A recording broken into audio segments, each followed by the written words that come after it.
back. You just heard our investigation into the origins of the coronavirus. Joining me now to discuss it all, Fox News contributor and columnist for the New York Post, Miranda Devine.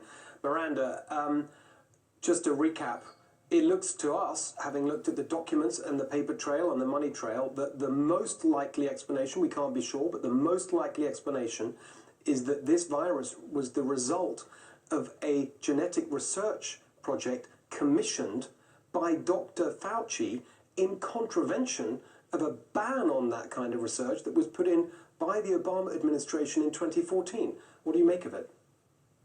Exactly, Steve. And the irony, tragically, is that that ban by the Obama administration was forced on them by a group of about 300 scientists, eminent scientists, who knew that this gain of function research, this Frankenstein research, was so dangerous, to be interfering with viruses to ensure that they are more infective in humans is just asking for trouble, especially because we've seen so many lab accidents.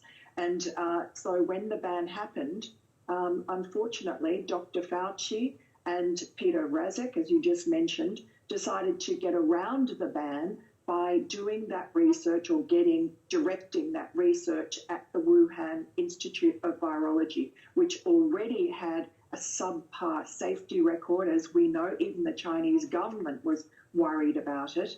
And that money and that expertise went flowing into Wuhan, and they were doing these dangerous experiments that were banned in America.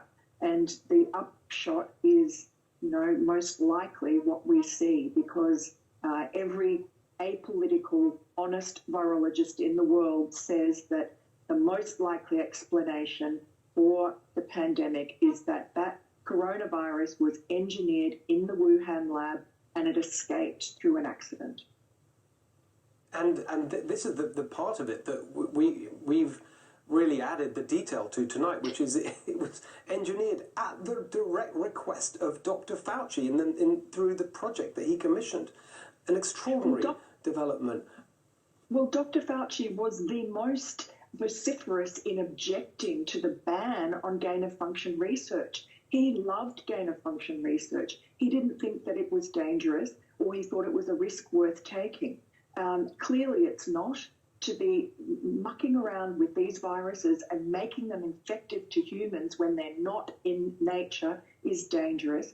And it's striking that the two people who are the most pushing back the most on the lab leak theory are Anthony Fauci and Peter Daszak. They both of them said that it didn't happen. And Peter Daszak is over there in China right now. He is the only American representative on the World Health Organization investigation into the source of that virus. Yes. And he doesn't want to go and investigate the Wuhan virology lab. He was over there in October of 2019, which is when we know that the virus first started percolating. That may have been just before or around the time that the virus escaped from the lab, if that's the way it happened. So, he is not being straight with the public when he talks about this as not being a possibility. And I think he really ought to not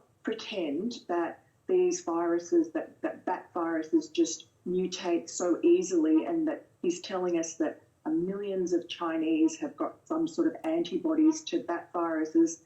Even his own research doesn't show that. So he's not being straight.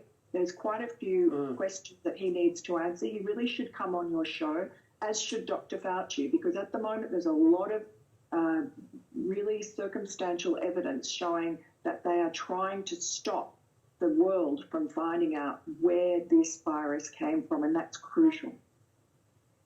Thank you, Miranda. You put it so well, and we'll have to leave it there, but I just want to tie this up by saying the reason that we want to know the answers to these questions is not because we want to have a go at Dr. Fauci or blame anyone. It's because we need to know whether this research is still going on, whether we are still running these risks, and therefore whether we are risking another pandemic after the catastrophe caused by this one.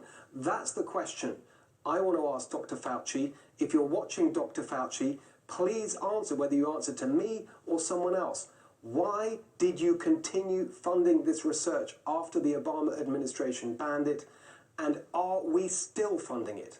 That's what we need to know. All right, coming up.